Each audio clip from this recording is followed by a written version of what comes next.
x 等于2，x 最后要等于1，那所以2等于1吗？那你看，像这种状况下，比如说我不晓得哪里有问题我出错了，我觉得我一定是错了，因为2不可能等于1嘛。那怎么办呢？我是不是会希望用这个手写的算式去问 AI？ 在 AI 的世界里面其实数学是另外一个世界，它跟我们的英文、国文、语文是不一样的。可能大家会觉得说，看到 AI 蓬勃发展说什么 AI 写文案AI 英语教学AI 用在什么学科数学这一科在 AI 的领域里面是另外一个世界，它有太多的问题，有太多的状况，不是我们用 AI 来做语文相关的事情可以讨论。所以今天我就把关于数学在 AI 这一块目前遇到的状况跟问题，跟我的一些经验提出来跟大家分享。第一个就是应用的场景。那个场景的话，当然 AI 在数学里面，我们当然是希望说你手写的数学，我们能够在手写的状况里面，那看 AI 能不能帮我看哪里是有问题的。所以我这边示范给大家看。我们理想中 AI 自用的状况应该是这样，一定要有手写嘛，因为数学就是要手写。所以有些状况是我手写了数学算式之后，那我不晓得哪里有问题，那请 AI 帮我看那这个应该是 AI 能够应用的状况之一嘛。那我现在手写数学，我们让 AI 看一下。好，比如说我这边写 x 等于2，那我这边的话，我直接就是用触控萤幕写那我将 x 等于2，把2移到左边来，所以可以得到 x 减2会等于0。然后接下来我两边同乘以 x 减1，所以两边同乘 x 减1的话，这边是0乘以 x 减1，0乘以 x 减1还是0嘛？那接下来呢，我两边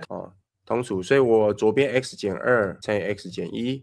同除 x 减2，右边的话0也同除以 x 减2。好，那我尽量模拟我们平常在手写的时候，可能字迹会有点潦草，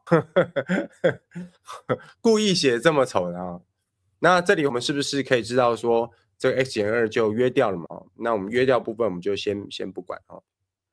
所以左式会变成 x 减1，右边会等于0，所以最后会得到 x 等于1。那比如说像我写完这个算式，我发现说 x 等于2，x 最后要等于1，那所以2等于1吗？那你看像这种状况下，比如说我不晓得哪里有问题我出错了，我觉得我一定是错了，因为2不可能等于1嘛。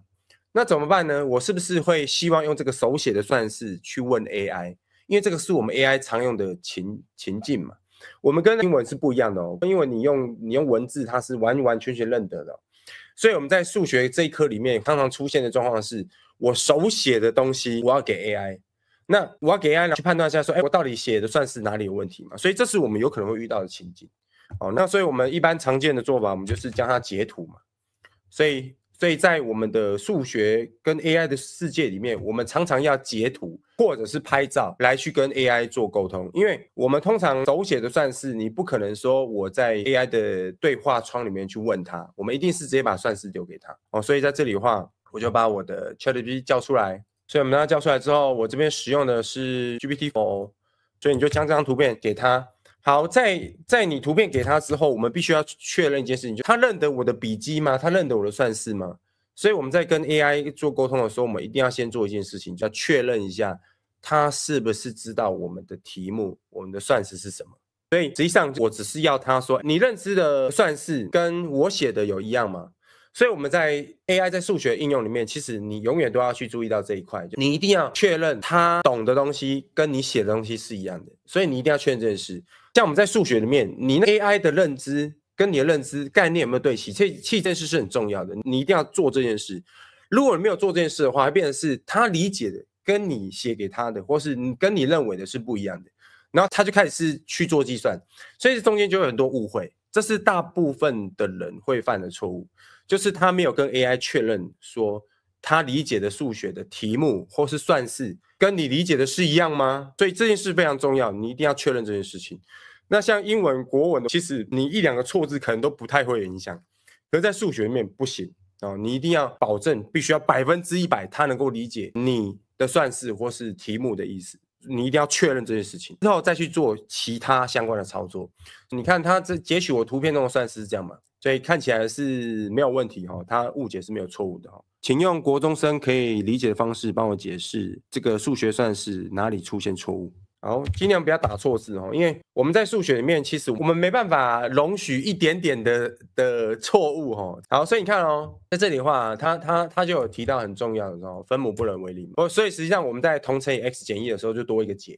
然后同除以 x 减2的时候我们就除以0了哦。所以变成是在这种状况下就有问题。所以你看哦，在 GPT 里面，它是能够根据我的算式，然后指出我的错误在哪边。好，那在这一题里面，它的答案是正确的哦，它的理解是正确的，所以 GPT-4o 其实算是还不错，它数学能力算还不错，但是还不错不代表说它就可以在我们的课堂上使用哦。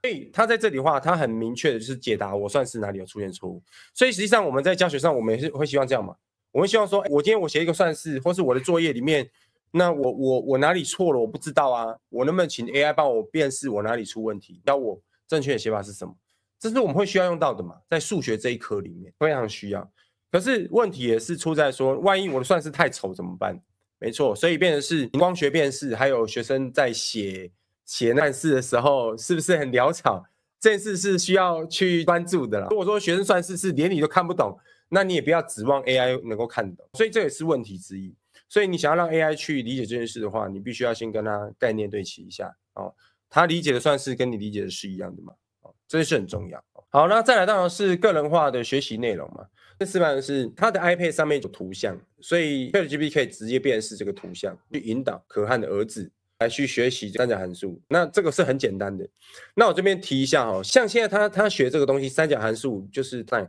这个话，在我们这个三角比的单元里面，它是属于知识理解的部分，也就是说，它并不是属于很难的知识。所以我觉得 AI 辨识图片，引导它去做这个学习，我觉得是可行的，也是没有问题的。所以后面我会跟大家讨论一下，并不是所有的数学都可以这么做。你有局限一些东西，这个功能如果发布之后，对于像这种知识理解部分啊，比如说三角比的定义，我觉得 AI 的引导是没有问题的。可是并不是所有的数学都可以这么做，因为你 AI 本质的关系，所以这也是我们希望遇到的场景嘛。那我猜它的原理是，它会每秒或每隔一段时间去辨识这个图片就是截图辨识图片，知道说你现在图片上面有什么东西，所以也是牵涉到图片辨识嘛，光学辨识这个技术。所以你会发现说，在数学里面，光学辨识图片里面的东西是什么，是非常重要的。在数学这一科里面非常重要。那你看一下这个场景也是我们需要说哦，我在写的时候做几何的时候，是不是 AI 在旁边从旁协助我们？跟刚刚那个是一样，我写算式的时候，它马上就协助了。这个是几何嘛？所以这是我们在数学科我们希望看到的场景，说能不能这样？这是最佳状况。如果可以的话，那太棒啦！哦，我们有这样一个个别化的一个需求的一个小老师，随时在帮我验证我的数学的学习哦，那我觉得这是很棒的嘛。那当然，以目前现阶段的技术可以做到什么程度，有什么限制，我们今天就是要谈这件事情。